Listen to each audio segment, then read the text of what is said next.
बिस्मिल्लाहिर्रहमानिर्रहीम। अस्सलाम वालेकुम डियर स्टूडेंट एंड व्यूवर। मैं यूसुफ खान आपकी खिदमत में फिर हाजिर हूँ और मेरे यूट्यूब चैनल के प्लेटफॉर्म से केमिस्ट्री वाला खान। तो सबसे पहले मैं स्टार्ट लेने से पहले आपको ये बताता हूँ कि जो भी स्टूडेंट ये चैनल से फ़ायदा लेते हैं तो वो ये मेहरबानी करे कि अगले जो आपके दोस्त है, फ्रेंड्स है या रिलेटिव्स है या जो भी है, रोमेट्स है, हॉस्टल में हैं, उनके साथ भी शेयर कर दें ताकि वो लोग भी इनसे फ़ायदा ले सकें। अगर आपको एक मुफ्त में और एक फ्री टाइम में जिस वक्त आप फ्री हैं और उस वक्त आपको अगर एक टॉपिक भी अच्छा सा मिल जाता है तो ये भी आपके लिए बहुत कुछ है। ओके डियर स्टूडेंट, मैं स्टार्ट लेता हूँ और आज मेरा टॉपिक है यील्ड और लेक्चर नंबर है 24। चैप्टर नंबर 1 है जो आप जानते हैं स्टोइचियोमेट्री है और इसमें ये लास्ट टॉपिक है और इसके अंदर 2 लेक्चर बन जाएंगे इंशाल्लाह। तो मैं स्टार्ट लेता हूँ लेक्चर नंबर 24 से। यील्ड क्या चीज है, सबसे पहले आप ये जान ले। यील्ड आम लैंग्वेज में केमिस्ट्री से हट के हम कहते हैं पैदावार। ठीक है, हम इसको क्या कहते हैं, पैदावार। लेकिन ये आम लैंग्वेज में कहते हैं यील्ड। ठीक है, इस काम का यील्ड क्या है, इसका आउटपुट क्या है, इसका प्रोडक्ट क्या है। लेकिन केमिस्ट्री में हम आउटपुट से हमारा मतलब होता है प्रोडक्ट। तो केमिस्ट्री में हमारे पास ये होता है प्रोडक्ट के सेंस में हम इस्तेमाल करते हैं। तो इसका मतलब है प्रोडक्ट। अब प्रोडक्ट ब्रॉडली हमारे पास 2 किस्म के हैं। वो कौन कौन से हैं? नंबर फर्स्ट है theoretical yield। theoretical yield। अब theoretical yield नेम टर्मिनोलॉजी से कुछ क्लियर है कि theoretical हो, जो theoretically हम बात करते हैं, हम बात कर लेते हैं और प्रैक्टिकल ना हो, एक्सपेरिमेंटल ना हो, आम थ्योरी हो। तो इसका मतलब यह है कि यील्ड से हमारा मतलब केमिस्ट्री में product which is obtained from the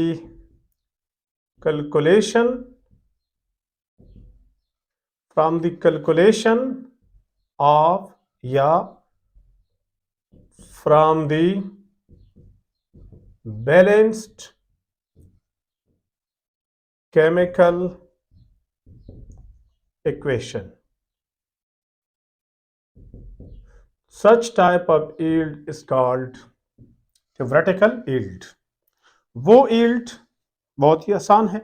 वो yield जो किसी बैलेंस्ड केमिकल इक्वेशन से हम कैलकुलेट करें, तो किसी बैलेंस केमिकल इक्वेशन से हम कैलकुलेट करें।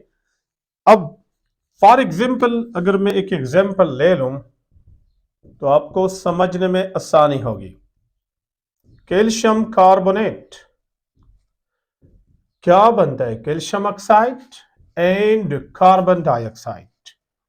तो ये हमारे पास एक बैलेंस्ड इक्वेशन है। सबसे पहला शर्त क्या है कि इक्वेशन शुड बी बैलेंस्ड। सबसे पहले शर्त क्या है? Equation should be balanced. तो अगर हम इस पे नजर दौड़ाए तो ये इक्वेशन हमारे पास बैलेंस है। उसके बाद अगर हम इन पे थोड़ा सा वो अप्लाई करें थ्योरेटिकल यील्ड, देखिए, सुने, समझे। देखिए, मैं अगर इसको कैल्शियम कार्बोनेट का मास निकालूं तो मोलर मास, तो हमें पता है कि इसका मोलर मास 100 ग्राम है। कितना है? 100 ग्राम है अगर ये 1 मोल हो। अब अगर हम इसको देखें तो इसका अगर 1 मोल हो तो ये 56 ग्राम है। अगर इसका 1 मोल हो तो ये 44 ग्राम है। तो ये हमारे पास ये जो ग्राम की बात हम करते हैं, ये हम कहां से बात करते हैं? From the balanced equation. यानी इस इक्वेशन के अंदर ये मानी पड़ी है कि अगर आप ये कैल्शियम कार्बोनेट 100 ग्राम ले ले और उसको हीट के जरिए डिकम्पोज कर दे, तोड़ ले, तो फिर आपके पास 56 ग्राम ये मिलता है और 44 ग्राम ये मिलता है। ये हम थ्योरेटिकली बात करते हैं, प्रैक्टिकली नहीं। अभी लेबोरेटरी में हम ये काम करते नहीं है। हम बात करते हैं अगर ये इतना हो तो इतना होगा। मिसाल के तौर पर स्टूडेंट अगर सोचते हैं पेपर देने से पहले कि अगर मैं केमिस्ट्री के सारे चैप्टर, सारे टॉपिक्स बिल्कुल तैयार कर दूं, फिर पेपर में जाऊं और 100% सब कुछ ठीक कर दूं तो मेरे नंबर आ जाएंगे 100%। अब ये सोच क्या है? ये एक थ्योरेटिकल सोच है। तो जब ऐसा स्टूडेंट प्रैक्टिकली काम करते, स्टडी कर रहा है, तो ऐसा नहीं होता है, कुछ प्रॉब्लम सामने आ जाते हैं। मिसाल के तौर पर कुछ टॉपिक ऐसे होते हैं जो कॉलेज में वो एब्सेंट होता है, पढ़े नहीं है, कुछ वो समझे नहीं है, कुछ टीचर ने शायद सही पढ़ाए नहीं है, तो मल्टी फैक्टर आ गए। फिर जब वो पेपर में जाते हैं तो पेपर में शायद कुछ क्वेश्चन उनको कंफ्यूज हो जाता है, टाइम मैनेज नहीं होता है, डिले हो जाता है और कटिंग कुटिंग कर लेते हैं, कहीं पे गलती करके फिर लिखते हैं। ये सारे फैक्टर, या उसी दिन शायद वो उनका तबीयत ठीक नहीं है, बुखार है, बीमार है, तो बहुत सारे फैक्टर्स प्रैक्टिकली पॉसिबल है जिसको यही प्रैक्टिकल प्रॉब्लम के वजह से उसके जो कैलकुलेटेड मार्क्स जो खुद लगा चुके हैं वो अपने माइंड में, उससे कम आ जाएंगे। यानी 100 में से 100 उसने सोचा है, टारगेट वही पकड़ा है, लेकिन लेंगे 90%। वो 90% आजकल बहुत ज्यादा है, वो भी गलत नंबर होते हैं सारे, आपको पता है, चीटिंग के नंबर होते हैं, खासकर पाकिस्तान में और फिर केपी में जो साइड इलाके हैं। लेकिन ये इसके मैं सख्त खिलाफ हूँ, क्योंकि इससे हमारा एजुकेशन सिस्टम बहुत ज्यादा कोलैप्स होता है, खत्म हो जाता है। लेकिन अगर वो 90% भी लेते आउट ऑफ 100, तो ये उनके आ गए एक्चुअली, और उसका सोच किया था कि मैं 100 लूंगा। तो इसी तरह ये इक्वेशन है। हम जब ये इक्वेशन स्टार्ट करते हैं तो हम समझते हैं कि 100 ले रहे तो ये 56, ये 44 ग्राम मिलेंगे, ये हमारी सोच है। लेकिन जब हम प्रैक्टिकली रियल में काम करते हैं, लगे रहते हैं, डिकम्पोज करते हैं, तो there are many factors. For example, शायद इसके अंदर इम्प्योरिटीज हो, तो अगर आपने इम्प्योरिटीज के साथ ही उनको तोला है 100 ग्राम क्या है। जैसे एक लतीफा है, काले अमलुक जो है वो किसी रात के वक्त किसी दुकानदार ने बंदे को दिए थे, और उसमें कोई एक कीड़ा आया था, ठीक है, तो वो जो मुंह में डाल देते, तो इस तरह कीड़ा एक डाला है तो वो उसको भी क्रश कर चुके हैं और कहते हैं कि आप अमलुक की जो तौल है, वजन है, उसमें आए हैं, तो उनको भी क्रश किया। समझ आ रही है ना बात? तो इसी तरह अगर कैल्शियम कार्बोनेट के अंदर कुछ इंप्योरिटीज है, अक्सर मैग्नीशियम कार्बोनेट होता है, तो वो भी हम साथ ले लेंगे और कहते हैं 100 ग्राम है, तो उसी मैग्नीशियम से, कार्बोनेट से तो ये नहीं बनता है ना, तो डेफिनेटली ये फिर कम बनेगा। ये मैंने एक फैक्टर बता दी। इसी तरह अगर इसमें जो है टेम्परेचर, प्रेशर ठीक नहीं है, मुनासिब नहीं है, अगर इस रिएक्शन में रिवर्सिबिलिटी है, वापस जा रहा है, कुछ 100% आगे नहीं आ रहे हैं, so there are many factor. कुछ आपसे ये जाया हो जाते हैं, लॉस हो जाते हैं, स्केप हो जाते हैं। तो इस वजह से जरूरी नहीं है कि आपके पास ये 56 और 44 रियल में मिलेंगे, ठीक है। तो इस किस्म के जो हम एस्टिमेट करते हैं कि ये इतना मिलेंगे, ये थ्योरेटिकल है। अब दूसरी इंपॉर्टेंट बात ये है कि थ्योरेटिकल यील्ड जो होता है, जो इसके हम बात करते हैं, ये हम मैक्सिमम लेवल तक जाते हैं। कितने तक? मैक्सिमम। हम कहते हैं कि अगर ये इतना है तो ये इतना बन सकता है, इससे ज्यादा तो नहीं बन सकता। तो थ्योरेटिकल यील्ड जो है वो क्या होता है? वो मैक्सिमम होता है। थ्योरेटिकल यील्ड क्या होता है? मैक्सिमम होता है। ये बात आपको पता हो। और अगली एक इंपॉर्टेंट बात यह है कि हमारे पास जो थ्योरेटिकल यील्ड होता है, थ्योरेटिकल यील्ड वो कंडीशन पर डिपेंड नहीं करता है। हम सारे रुकावटों से इनको मुबर्रा करते हैं, आजाद करते हैं। हम कहते हैं अगर ये इतना ले ले तो ये इतना बन जाता है। हम वो नेगेटिव फैक्टर को बिल्कुल कंक्लूड नहीं करते हैं। तो independent and dependent of conditions, तो ये किसी कंडीशन पर डिपेंड नहीं करते हैं। तो ये हमारे पास मैक्सिमम यील्ड है और किसी कंडीशन से आजाद। जैसे एक स्टूडेंट सोचता है पेपर देने से पहले कि इतना इतना तैयारी करूं, 100 में से 100 नंबर, उनका टारगेट यह होता है। लेकिन जब रिजल्ट आता है तो फिर आपको पता है हमेशा रिजल्ट पे के दिन स्टूडेंट अपने रिजल्ट से खुश नहीं होते हैं, मेजॉरिटी। 95% स्टूडेंट ऐसे होते हैं, क्योंकि अगर उनके सपोज अगर 999 नंबर है तो वो ये शुक्र अदा नहीं करते कि 999 भी मेरे अपने नहीं है, इनमें बहुत 100 नंबर तो मेरे अपने नहीं है, और वो एक नंबर का रोते हैं कि वो एक नंबर क्यों नहीं है, 1000 क्यों नहीं है।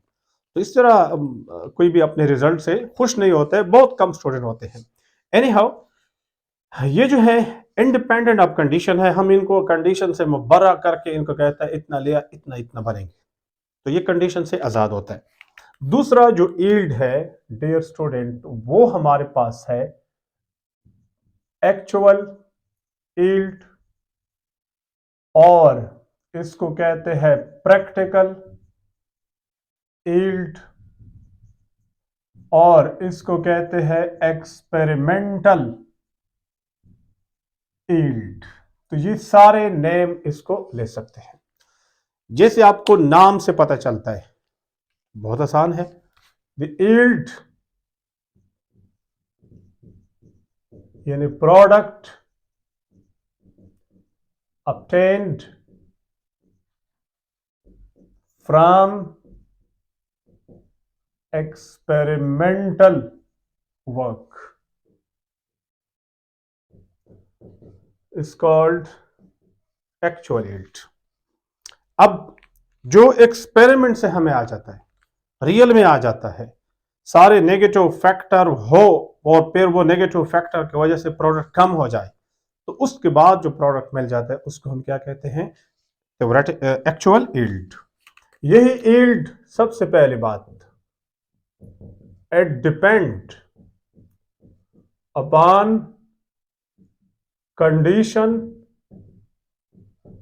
ऑफ रिएक्शन, ये रिएक्शन की कंडीशन पे डिपेंड करते हैं। दूसरी बात ये है, it is optimum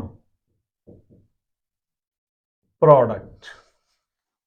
optimum mean हम मैक्सिमम के बाद तक नहीं जा सकते हैं, ऑप्टिमम इसी कैपेसिटी के मुताबिक, यानी स्टूडेंट इतना नंबर ले लेता है जितना वो उनका हक बनता है, जितना उनमें कैपेबिलिटी है, तो वो ऑप्टिमम है उसके लिए, ठीक है, मुनासिब है, तो इसको हम ऑप्टिमम प्रोडक्ट है, ऑप्टिमम यील्ड है, ठीक है।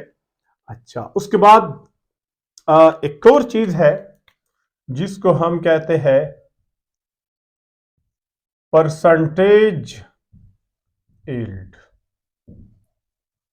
What is percentage yield? Percentage yield बराबर होता है actual yield divided by theoretical yield multiplied by 100।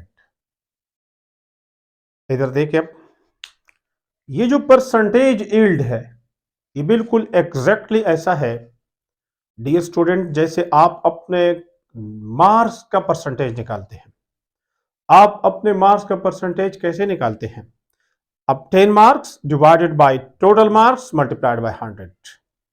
तो ये आपके पास अपटेन मार्क्स है, अपटेन प्रोडक्ट है, अपटेन्ड यील्ड है, जो आप रियल में प्रैक्टिकली हासिल करते हैं, और ये आपके पास मैक्सिमम है, 100% है, मल्टीप्लाइड बाय 100, तो इससे आपके पास आ जाता है परसेंटेज यील्ड। अब मैं यहां से कुछ बातें शेयर करना चाहता हूं। सबसे पहले बात तो यह है, परसेंटेज यील्ड चूंकि इस पे भी डिपेंड कर रहा है एक्चुअल यील्ड पे, तो डेफिनेटली एक्चुअल यील्ड जो कंडीशन पे डिपेंड कर रहा है, तो मैं कह सकता हूं कि जब ये कंडीशन पर डिपेंड कर रहा है तो ये भी कर रहा है, तो इट डिपेंड्स अपॉन कंडीशन। इसका ये मतलब हुआ सेम रिएक्शन के लिए डिफरेंट कंडीशन पे डिफरेंट परसेंटेज यील्ड हो सकता है। इसका मतलब ये हुआ, इसका मतलब ये हुआ same reaction may have different percentage yield at different condition। Same reaction at different condition may have different percentage yield. Okay, उसके बाद इसको हम it is also called efficiency of reaction. इसको efficiency of reaction भी कहते हैं। अब सवाल यह है कि efficiency of reaction किस सेंस में कहते हैं, क्यों कहते हैं? देखो, अगर आप थोड़ा गौर करें, एक स्टूडेंट के अगर हम कैपेबिलिटी चेक करते हैं, कितना कैपेबल है, कितना काबिल है, तो हम क्या कहते हैं कि इसके परसेंटेज मार्क्स कितने हैं। जिसके परसेंटेज मार्क्स ज्यादा हो हम कहते हैं काबिल बच्चा है। तो इसी तरह अगर किसी के परसेंटेज यील्ड ज्यादा हो तो उनके ऑब्टेन मार्क्स ज्यादा होते हैं। यानी उस रिएक्शन से जो हम रियल में प्रोडक्ट हासिल करते हैं, एक्चुअल प्रोडक्ट हासिल करते हैं, वो ज्यादा आ जाता है। यानी इसका रिएक्टेंट जो आपने लिया है वो रियल में प्रोडक्ट को जाता है, वो ज्यादा जाता है, कोई मिस नहीं होता है, जाया नहीं होता है, कोई मुख्तलिफ चैनल है उससे जाया नहीं होता है। तो ऐसे रिएक्शन को हम क्या कहते हैं कि ये जितना भी हमने रिएक्टेंट के फॉर्म में लिया है वो ज्यादा से ज्यादा प्रोडक्ट के फॉर्म में हमें मिल जाता है, तो इनकी एफिशिएंसी ज्यादा है। इसी तरह अगर आप एक स्टूडेंट पे मेहनत कर ले उसके बाद अगर आपको अच्छा परसेंटेज दे देते हैं, मार्क्स अच्छे हासिल करते हैं, तो हम कहते हैं ये काबिल है, जितना इन पे मेहनत हुआ था उतने ही उसके रिजल्ट आ गया। तो इस सेंस में भी आप अभी समझ चुके होंगे कि इसको हम कहते हैं efficiency of reaction. Efficiency of reaction, performance, efficiency mean performance, क्या वो रिएक्टेंट को प्रोडक्ट में लेकर जा रहा है या कुछ मैस कर रहा है, कुछ मसले है, तो ये एफिशिएंसी कहलाते हैं। ओके डियर स्टूडेंट, अब हमारे पास इन सारे डिस्कशन के बाद 3 केसेस हमारे पास आ जाते हैं। वो 3 केसेस कौन से हो सकते हैं? या तो एक्चुअल यील्ड ज्यादा हो थ्योरेटिकल से, या एक्चुअल यील्ड कम हो थ्योरेटिकल से, या एक्चुअल यील्ड थ्योरेटिकल यील्ड बराबर हो। तो हम तीनों केसेस पे डिस्कशन करते हैं। Different cases. सबसे पहली बात यह है, अगर actual yield greater than theoretical yield, अगर ऐसा हो, मैंने क्या कहा, अगर ये वाला यील्ड जो है इससे ज्यादा हो। तो डियर स्टूडेंट, आपको ये कैसा लगता है, पहले तो ये समझ लें, अगर ऐसा हो कहीं तो फिर क्या होता है, ये ज्यादा हो ये कम हो। सपोज इधर 10 है इधर 8 है, या इधर 12 है इधर 10 है। अगर यहां 12 हो यहां 10 हो तो 10 का एक जीरो इसके साथ चला जाएगा। 12 मल्टीप्लाइड बाय 10 120 आता है। तो परसेंटेज यील्ड जो होगा, परसेंटेज यील्ड वो ग्रेटर देन 100 आएगा। क्या आएगा? ग्रेटर देन 100 आएगा। अब अगर कोई नंबर 100 है और आप दावा करते हैं कि मैं 120 ले चुका हूं, तो कॉमन सेंस बहुत आम सेंस की बात है। कॉमन सेंस भी बड़ा स्पेशल सेंस होता है, ठीक है। बहुत ही कॉमन सी बात है कि ये जो है ये गलत है। जैसे कोरोना में लोग नंबर ले चुके थे, जो फार्मूला गवर्नमेंट ने सेट की थी गलत थी, उसमें कुछ स्टूडेंट के टोटल से ज्यादा आ रहे थे, ठीक है। तो इतनी मेहरबानी भी अच्छी बात नहीं होती है, इससे भी मसले पैदा होते हैं, ठीक है। तो इससे हमारा मतलब ये है कि अगर कहीं भी इस किस्म का केस हो तो ये पेर गलत है, ये एक्सेप्टेबल नहीं है। दूसरा केस क्या हो सकता है? दूसरा केस ये है कि अगर एक्चुअल यील्ड बराबर है थ्योरेटिकल यील्ड के, अगर एक्चुअल यील्ड थ्योरेटिकल यील्ड के बराबर हो, फिर परसेंटेज यील्ड बराबर हो जाएगा 100%। अब इसका क्या मतलब है? इसका यह मतलब है कि ये अल्लामा इकबाल है, समझ आ रही बात? उसने 100 में से 100 नंबर लिए हैं, और सिर्फ एक पेपर में नहीं, सारे पेपर में। इसका यह मतलब है कि इसको दुनिया में जो कुछ पढ़ाया जाता है वो एग्जैक्ट वो सीख सकते हैं। तो मुझे बताओ ऐसा कोई स्टूडेंट है जिनको जो कुछ पढ़ाया जाता है एग्जैक्ट 100% वो सीख लेते हैं? ऐसा नहीं है। ठीक है, तो ये एक आइडियल सिचुएशन होगा, यानी इसका ये और ये बराबर है 10-10, 8-8, 20-20। तो फिर जवाब क्या आएगा? 100 आएगा, क्योंकि 10-10 से 1 आएगा मल्टीप्लाइड बाय 100, तो इससे आ जाएगा 100%।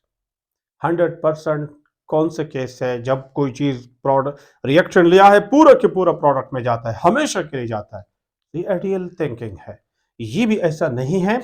ये क्या है? ये फिर आइडियल कंडीशन होगा, और आइडियल कंडीशन जो है ये बहुत कम है। बहुत सारे लोग जो है आइडियलिटी के पीछे लगे हैं, जो कि तबाही है। कोई चीज आइडियल नहीं है। ठीक है, अगर कोई भी आप आइडियल सोचते हैं कि ऐसा ऐसा ऐसा एक्स वाई जेड, कुछ लोग ऐसे होते हैं, तो ये खाम ख्याली है। रियलिटी को के बेस पे जाना चाहिए, आइडियलिटी की तरफ क्लोज होना चाहिए, जाना चाहिए, बट रियलिस्टिक अप्रोच होना चाहिए। ठीक है, ओके, नेक्स्ट आपके पास थर्ड आता है एक्चुअल यील्ड लेस देन। अगर ये कम है, अगर ये क्या है? कम है, देन परसेंटेज यील्ड 100% से क्या हो? कम। और ये देखिए, जब स्टूडेंट नंबर लेते हैं तो 100 में से 100 नहीं आते, 90, 95, 85 समथिंग इस तरह आते हैं। मेजॉरिटी तकरीबन ऑल स्टूडेंट्स के ऐसे होते हैं। तो ये क्या है? ये आम केस है, यूजुअल केस है, अंडरस्टैंडेबल है, रियलिस्टिक है। मैं अगर कहूं कि मैं 100 में से 100 नंबर लेता हूं हर एग्जाम में, तो ऐसा किसने किया है? कोई भी नहीं कर सकते हैं। किसी एक पेपर में अगर मैथमेटिक्स में शायद किसी की, वो भी टीचर के रहम करम पे दे देते हैं, लेकिन वो उनमें भी कहीं ना कहीं तो गलती आ जाती है ना। इसी तरह केमिस्ट्री, फिजिक्स, बायो, बचपन से लेकर यूनिवर्सिटी तक सब कुछ हर एग्जाम में पॉसिबल नहीं है कि आप 100 के 100 नंबर ले लें, 100% ले लें। तो ये जो केस है, इनका मतलब है परसेंटेज यील्ड 100 से कम है।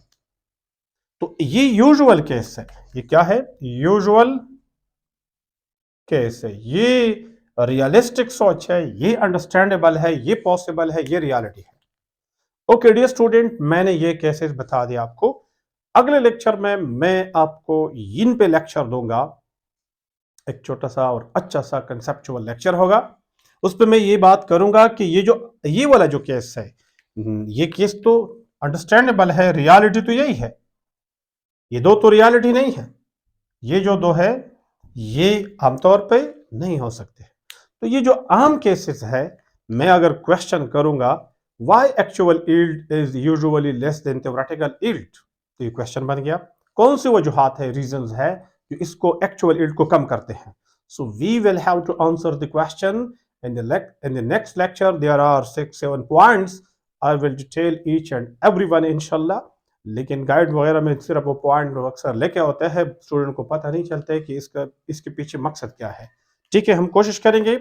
अगर आपको ये मेरे लेक्चर अच्छे लगते हैं और आपको सपोर्ट मिलता है, तो इसको सब्सक्राइब करें चैनल को, और दोस्तों के साथ शेयर कर दे, उनको भी रिकमेंड कर दे। ओके डियर स्टूडेंट, मिलेंगे नेक्स्ट लेक्चर में।